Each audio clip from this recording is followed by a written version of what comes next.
والسلام على أشرف الأنبياء والمرسلين سيدنا ونبينا وشفيعنا وذنوبنا وطبيب نفوسنا مولانا أبو القاسم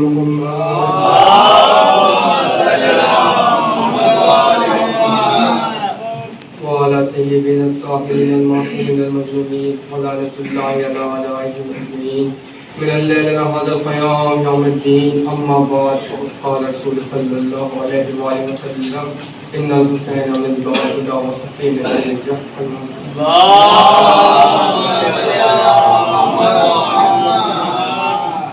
حضرات گرامی، حضرات محترم، میں نے جس حدیث کریمہ کی تلاوت کی ہے اس میں ارشاد ہو رہا ہے کہ بے شک حسین ہدایت کے چراغ اور نجات کی کشتی ہے۔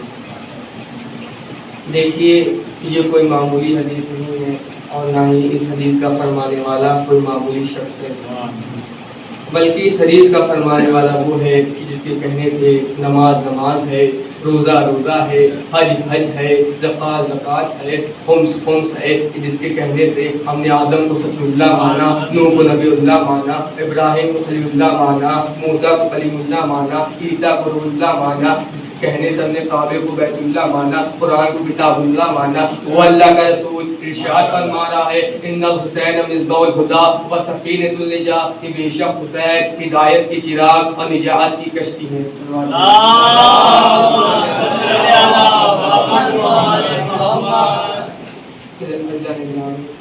میں کہوں گا یا نبی اللہ، آپ نے حسین کو ہدایت کا چراغی کو کہا، نجات کی کشتی کو کہا۔ آپ حسین کو ہدایت کا سورج بھی کہہ سکتے تھے، ہدایت کا چاند بھی کہہ سکتے تھے، ہدایت کا ستارہ بھی کہہ سکتے تھے، کیونکہ سورج سے انسان استفادہ کرتا ہے اور چاند بھٹکے ہوئے لوگوں کو اپنی روشنی سے صحیح راستہ دکھاتا ہے اور ستارے لوگوں کی رہنمائی کرتے ہیں۔ یا نبی اللہ، آپ نے حسین کو ہدایت کا سورج چاند ستارہ نہ کہا، یا ہدایت کا سورج چاند ستارہ نہ کہا، ہدایت کا چراغ کہا، تو نبی آواز دیں گے نادان تجھے نہیں معلوم میں نے اس لیے حسین کو ہدایت کا سورج چاند ستارہ نہ کہا کیونکہ یہ تینوں اپنے وقت پر نکلتے تو ہیں مگر یہ تینوں ڈوب جاتے ہیں اور ڈوبنے والے کبھی ہدایت نہیں کر سکتے۔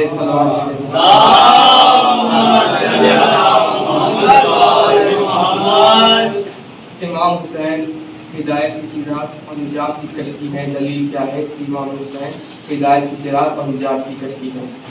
دلیل یہ ہے کہ 3 شعبان کو امام حسین کی ولادت ہوئی، نبی کے گھر میں نواسہ پیدا ہوا اور دنیا کی تمام مخلوق نبی کو نواسے کی مبارکباد پیش کرنے آ رہی تھی۔ ادھر آسمان سے فرشتے رفتہ رفتہ مبارکباد پیش کرنے آ رہے تھے۔ ایک جزیرے میں محدود فرشتہ پڑا ہوا تھا کہ جس کا نام فطرس تھا۔ فطرس نے دیکھا کہ فرشتے رفتہ رفتہ نبی کے نواسے کی مبارکباد پیش کرنے جا رہے ہیں۔ فطرس نے کہا جبرائیل سے کہ مجھے بھی ساتھ لے چلو۔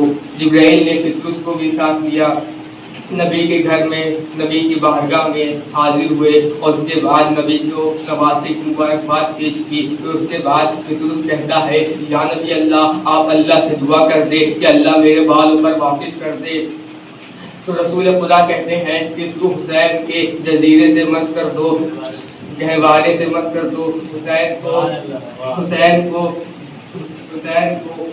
فطرس کو حسین کے گہوارے سے مس کیا گیا، تو فطرس کو حسین کے گہوارے کو بس کیا گیا، فطرس کو شفا مل گئی۔ اور میں کہوں گا یا نبی اللہ، آپ حبیب خدا ہیں، آپ سردار الانبیاء ہیں، آپ محمد مصطفیٰ ہیں، آپ دعا کر دیتے تو آپ کی دعا رد نہ ہوتی، آپ فطرس کو اپنے سے مس کر دیتے۔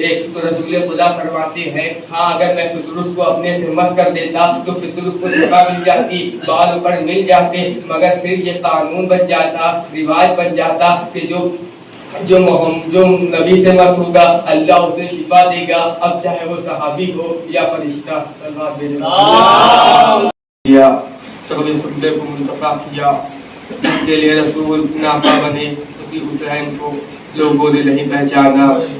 جس حسین کو رسول اپنی پشت پر بیٹھاتے تھے اسی حسین کو لوگوں نے گھوڑے سے گرا دیا، زخموں سے چور حسین گھوڑے سے زمین پر آئے، گھوڑے سے زمین پر نہیں آئے بلکہ تیروں پر معلق ہو گئے۔ تیروں کے آسمان سے جب جھکے زمین کے جانب تو دیکھا تو کیا دیکھا، امام کی دکھیاری ماں اپنے بالوں سے زمین کربلا کو صاف کر رہی ہے اور یہ کہہ رہی ہے اے میرے لال میں نے تیرا مقتل اپنے بالوں سے صاف کر دیا ہے۔ حسین نے سجدے آخر کیا، حسین کا طواف کرنا شروع کیا، ظالموں کو حسین کے قریب نہیں آنے دے رہا تھا، ظالموں نے تیر کمان میں لگایا اور حسین کے گھوڑے پر برسانے لگے۔ جہاں پھر میں کہوں گا یا نبی اللہ، پسرے ساتھ اپنے گھوڑے پر کھڑا ہوا اور کہتا ہے یا نبی، اور کہتا ہے خبردار یہ رسول کی سواری ہے، اس پر کوئی ایک تیر نہ چلائے، مگر میں کہوں گا یا نبی اللہ آپ کی سواری کا اتنا احترام کہ